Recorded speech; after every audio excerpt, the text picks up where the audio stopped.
大家好，我是小燕。美露在马来西亚是没喝过也一定听过的国民饮料。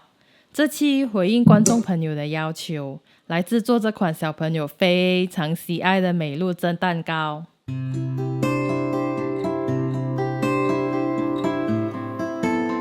首先准备60克的美露粉，然后加入30克的热开水。这个步骤必须用热开水来搅拌融化，不然美露粉在后期预热时，面糊会消泡，导致蒸好的蛋糕塌陷或不蓬松。再加入15克的玉米油，搅拌到油脂乳化为止。如果你喜欢炼奶或淡奶的话，也可以在这个时候加入1汤匙，然后搅拌均匀。接着将3粒 A 级的鸡蛋打入大碗里，这次是用全蛋法来制作这款蛋糕，因为像这样不太新鲜的鸡蛋很难把蛋黄和蛋白分开，所以用这个方法会比较适合。如果你的鸡蛋新鲜也比较习惯分蛋法的话，可以参考紫薯小蛋糕的做法。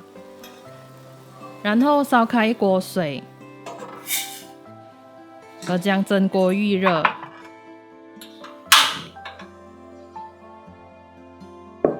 将蛋液隔着热水用高速打发，这样可以缩短打发的时间。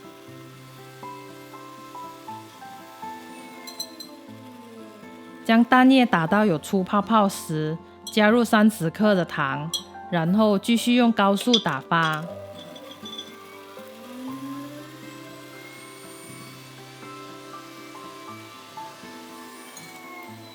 大概打到3分钟的时候，如果还像这样很流动的状态，就还需要继续打发。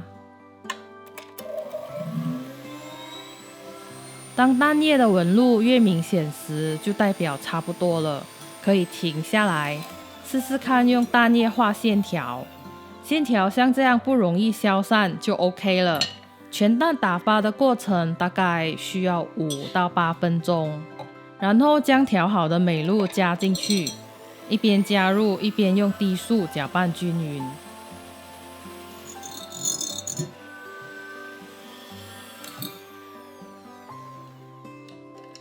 拌匀后将碗拿离开热水，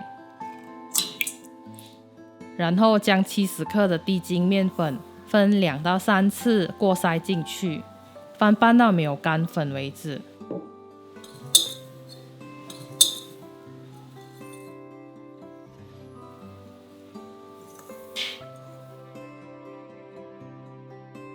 再将面糊倒入杯子里，其实用小个的模具涂不涂油都 OK， 没有太大的影响。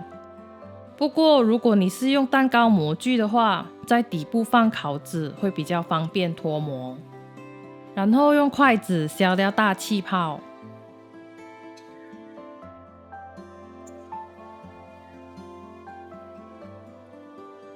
放入已经预热好的蒸锅里。将盖子打斜留缝，让水蒸气能渗透出来，这是蒸蛋糕不塌陷的小秘诀。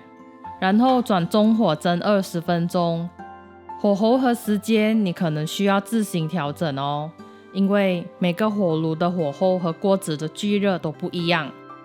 然后关火等3分钟，关火后蛋糕会稍微收缩是正常的。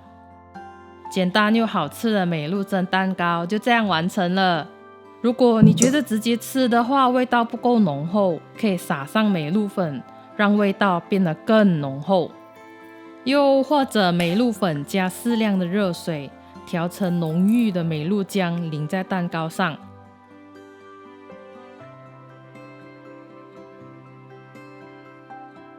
这3种吃法你喜欢哪一个呢？不然你也可以参考我们之前分享的 Ondeh Ondeh 蛋糕流心馅做法，来做个 Milo 流心蛋糕。除了吃法多之外，有趣的是它的发音也多，有些人会叫 Milo、Milo、Milo， 而我习惯叫它为 Milo。好啦，这期的分享就到这里。如果你喜欢这视频，请帮忙点个赞、订阅和分享给你的亲朋戚友哦。我们下个视频再见，拜拜。